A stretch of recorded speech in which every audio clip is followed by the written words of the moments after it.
रोमांच और थ्रिलर से भरी ये कहानी है 29 जनवरी 2020 की, जब विराट की कप्तानी में भारतीय टीम न्यूजीलैंड के दौरे पर थी। इस सीरीज से ठीक पहले 2019 ओडीआई वर्ल्ड कप के सेमीफाइनल में भारत को न्यूजीलैंड के हाथों करारी हार मिली थी। मार्टिन गप्टिल का वो थ्रो और माही का रनआउट भला हम कैसे भूल सकते हैं। अपने जीत के इसी घमंड में चूर न्यूजीलैंड की टीम भारत को इस सीरीज में हराने के लिए मैदान पर उतरती है। न्यूजीलैंड का अपना घर, पूरा का पूरा स्टेडियम न्यूजीलैंड के सपोर्ट में, और वर्ल्ड कप सेमीफाइनल में भारत को हराने का मोमेंटम ये कीवियों के वर्चस्व को स्थापित कर रहा था। ऐसे में टॉस का समय हो चुका था और दोनों टीम के कप्तान टॉस के लिए मैदान पर आ चुके थे। यहाँ न्यूजीलैंड के कप्तान केन विलियमसन ने टॉस जीता और पहले बल्लेबाजी करने का फैसला लिया। आज या तो न्यूजीलैंड के गेंदबाजों को भारतीय बल्लेबाज ध्वस्त कर देने वाले थे या फिर कीवियों का वर्चस्व बरकरार रह जाने वाला था।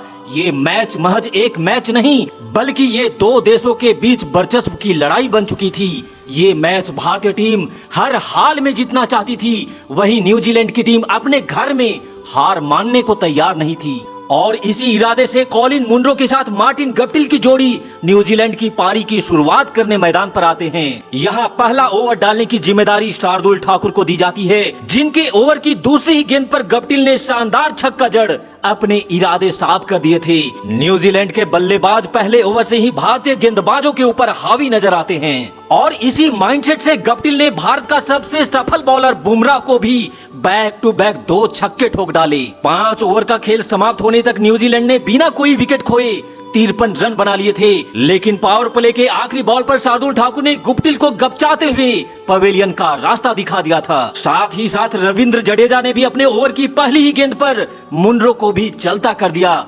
न्यूजीलैंड के दोनों ओपनर तो पवेलियन जा चुके थे, लेकिन न्यूजीलैंड का दीवार और उनका कप्तान केन विलियमसन न्यूजीलैंड की पारी को मजबूती से आगे बढ़ाए जा रहा था। मिचेल सेंटनर के साथ मिलकर विलियमसन ने 10 ओवर के खेल में 2 विकेट खोकर 89 रन ठोक डाले थे, लेकिन फिर चतुर चहल ने अपनी चतुराई से सेंटनर को आउट कर न्यूजीलैंड को तीसरा झटका दे डाला। लेकिन भारत के लिए टेंशन की बात ये थी कि विलियमसन लगातार भारतीय गेंदबाजों पे कड़े प्रहार किए जा रहे थे और मात्र 28 गेंदों पर ही विलियमसन ने अपना अर्धशतक ठोक डाला था। एक तरफ न्यूजीलैंड लगातार अपना विकेट तो खोते जा रही थी, लेकिन अकेला विलियमसन ही पूरी भारतीय गेंदबाजों के लिए काफी लग रहा था। बुमराह हो, चहल हो, जडेजा हो, शार्दुल हो या शमी, आज विलियमसन की अदालत में किसी को भी माफी नहीं मिल पा रही थी। लेकिन अंततः पारी के 20वें ओवर में शमी ने विलियमसन को आउट किया, लेकिन तब क्या फायदा, विलियमसन तब तक अपना काम कर चुके थे।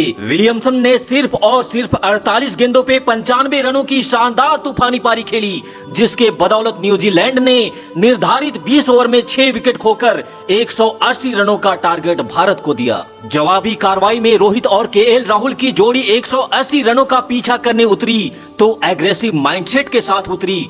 ओवर के दूसरी ही बॉल पर शानदार चौके के साथ रोहित ने अपना खाता खोला।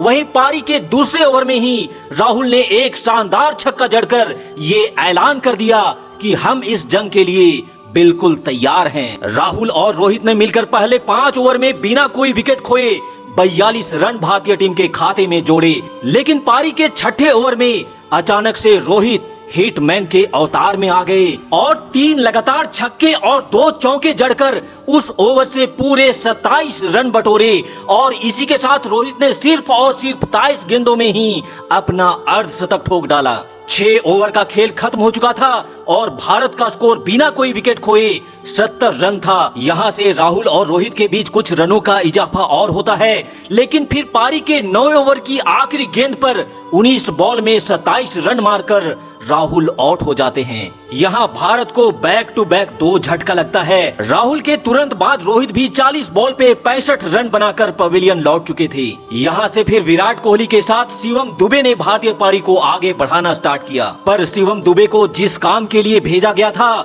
उसमें वो सफल नहीं हो सके और 7 बॉल पे मात्र 3 रन बनाकर शिवम दुबे की पारी भी समाप्त हो जाती है।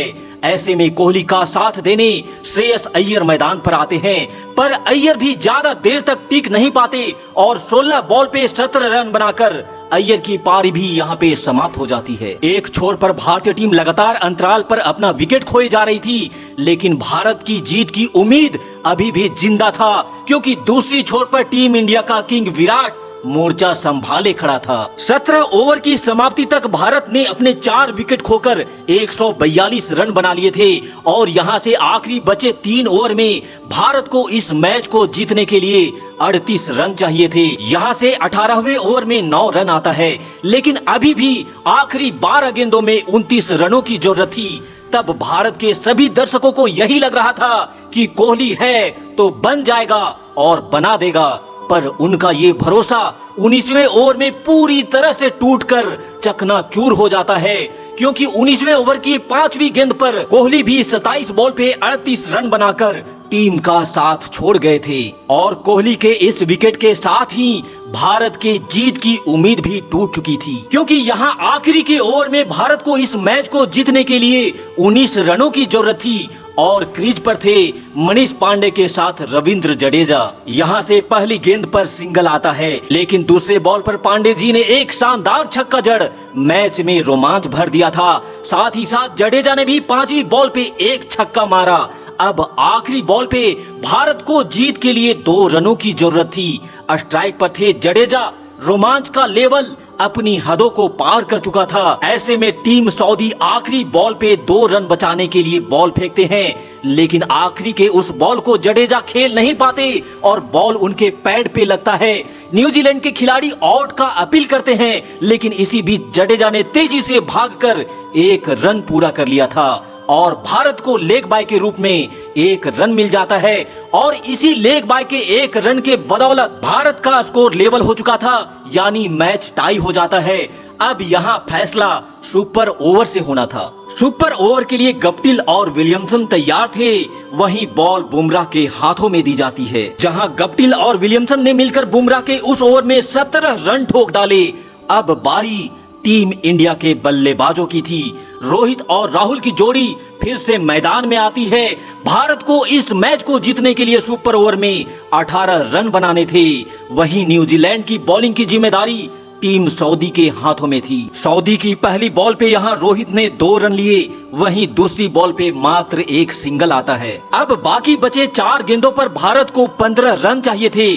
तीसरी बॉल पर राहुल ने चौका तो जरूर मारा, लेकिन चौथी बॉल पे एक बार फिर से सिंगल ही आ पाता है। इसलिए अभी भी बाकी बचे 2 गेंदों पर भारत को इस मैच को जीतने के लिए 10 रन चाहिए थे और स्ट्राइक पर रोहित शर्मा थे। यहाँ रोहित ने अपना अवतार बदला और हिटमैन का रूप धारण करते हुए 5वीं बॉल पे शानदार छक्का जड़ दिया, लेकिन अभी भी आखिरी बॉल पे 4 रनों की जरूरत थी। आखिरी बॉल लेकर सऊदी आए और हिटमैन ने एक बार फिर से बॉल को उठाकर स्टेडियम के बाहर छक्के के लिए भेज दिया और भारत ने इतिहास बनाते हुए इस रोमांचक और थ्रिलर मैच में न्यूजीलैंड को हराकर उन्हें ये पैगाम दे दिया कि बेटा बाप तो हम ही हैं और बाप हम ही रहेंगे। तो भैया हिटमैन रोहित शर्मा के लिए इस वीडियो पे एक लाइक दे दीजिएगा और जाने से पहले इस चैनल को जरूर से जरूर सब्सक्राइब करते हुए जाइएगा। इस वीडियो में अंत तक हमारे साथ बने रहने के लिए आपका बहुत बहुत धन्यवाद। जय हिंद, वंदे मातरम।